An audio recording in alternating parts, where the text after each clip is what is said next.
So welcome back. As you can see, I'm back home, but before I give you a little update on that, I just thought I would give you a little sneak of our little princess. She is doing really well. I had a few comments asking how she's doing, and she's getting so big. So yes, we're doing well there. She's getting a bit lively and fun and bitey and everything that goes with a 12-week-old pup. I think she's 12 weeks, about that. So, you saw me last time in the hospital still. I had done all the filming for these videos, but yes, I'm back home, stayed in the hospital 2 nights, potentially could have come home after 1, but we hadn't been told that initially, so we didn't have any contingency for getting me home after that first night. So, 2 nights, back home, lots of relaxing, lots of watching TV, laying on the sofa, trying not to do anything because I'm not allowed to lift more than 1 kilogram. So take it easy, no lifting, keep out the workshop basically. But I've just watched back the first little bit that I did introducing the next stage of the painting, and I babbled a lot. I'm probably babbling now. So I thought I'd redo it. Obviously everything was prepped and ready, and we're going to start painting. I had thought about painting everything in one go, just paint the black, clean up the gun, paint the red, but the cab and cab roof is all connected, and I'd need to spray one, mask up and spray the other. So that couldn't be done at once, so 1 colour at a time. So let's go and take a look. So I was a bit worried about how to hold the cylinder covers, because when they were sat there they looked like they were going to blow away if I blew them, and there'd be nothing to get hold of if I wanted to hold them while I sprayed them. So I have screwed them to a piece of batten. I couldn't find any small enough screws, so I used a couple of cup hooks, which I did have a box of, and yeah, so I can just hold that, spray, do what I need, put it back down. So that makes life a lot easier. And for the dome, I don't know if you noticed, it was a nice fit on the top of the Brasso can, so that's how I'm going to hold that.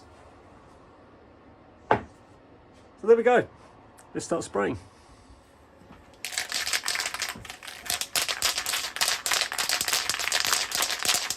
Of course the can needs a good rattle. This is the aerosol etching primer from Craftmaster, and yeah, I'll be back to you in a minute because this takes quite a lot of shaking.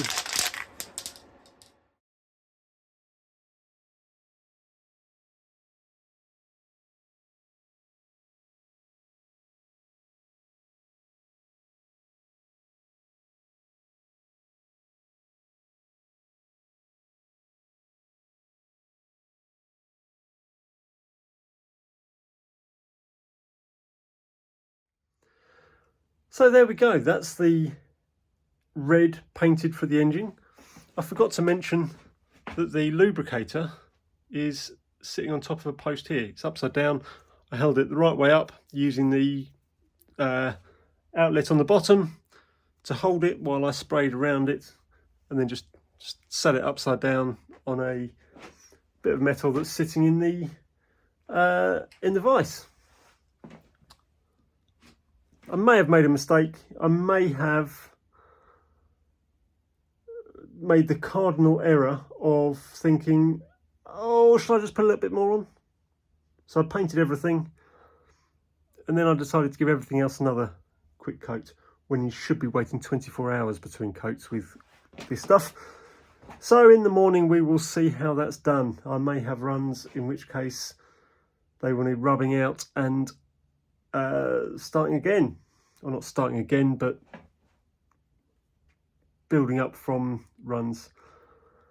But for now, I will add, I don't know if you noticed on the tanks, I made a good effort to paint the bottom of the tanks. They're sitting upside down at the moment. The tank lids are going to be done separately, but they are deliberately done that way because they're made of steel. And if you get any water in between the tank and the running boards, then it's going to rust the tank from the outside in. It's bad enough that we've got water on the inside of the tanks, but you can't really avoid that. So yeah, a good coat of paint and hopefully should prevent any future damage to the outside of the tank. But right, let's have a look tomorrow and see where we're going from there. So I'm going to shut up tonight and back tomorrow. I'll see you in a little bit. Don't quite know what I said there. I will see you in a little bit. So inevitably it is now tomorrow, or today. Come back out to take a look at how it's all gone, and let's take a look. Nice finish on the dome. Still wants another coat, but basically the same goes for pretty much all of it. Cylinder covers. What else have we got? The cab.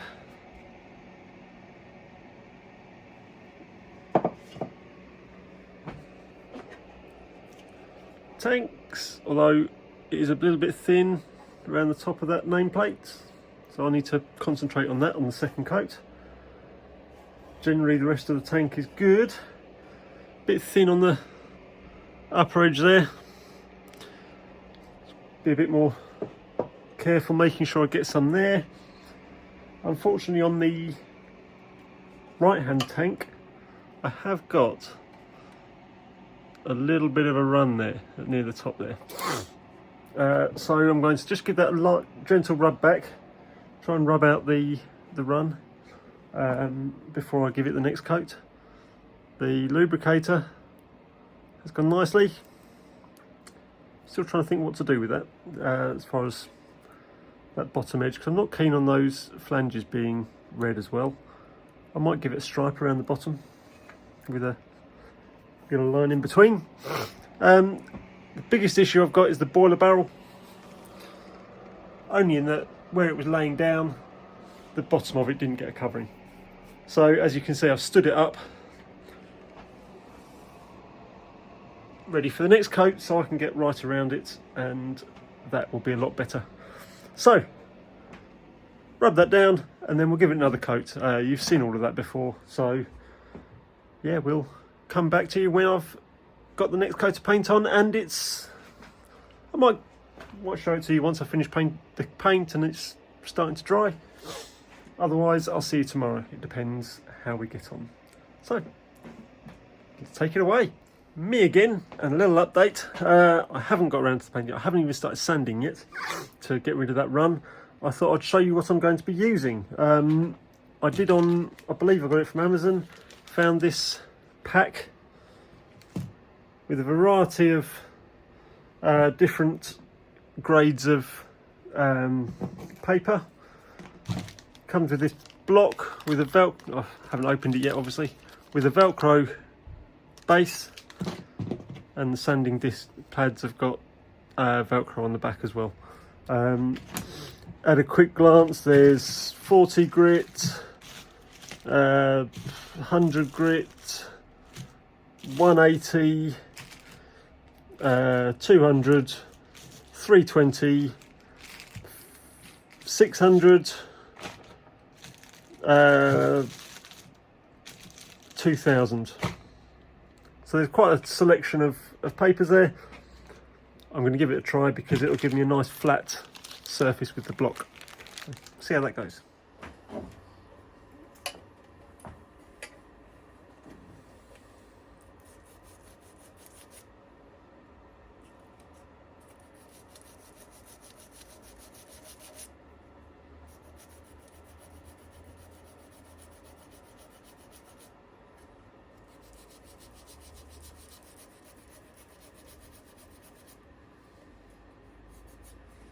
Looks like I might have got the run in the primer in the first place rather than on the red. I was surprised it had only run in one place. As you see, I'm still rubbing out the run and I'm through to the primer. So you don't want to watch this. I'll come back to you when it's done. So that was just done with the 320 grit. I'm hoping it'll be okay. We'll find out when it's got a coat of paint on. So, next up is paint. So what you should be looking at now is a quick time lapse of me spraying all the bits, but I forgot to hit record, so it's all had another coat. There's one possible run on it which I'm not happy about, but we'll see what that's like when it's dry. In the meantime, so that's on, cleaned up the brush, and what I'm going to do is brush paint this smoke box. Let's take a look at that. So I've got it ready on the side here. I've given it a rub down. I couldn't get all of the old paint off, but we'll see if the new paint reacts with it. And the same with the door. So I'll give them a coat of paint. Here is the Smokebox Black from Craftmaster. It says 3 coats. The reason for doing it now is I want to get all the smoke box itself painted black with this, but then the saddle will go into gloss with the rest of the black of the running boards. So let's get a coat on now.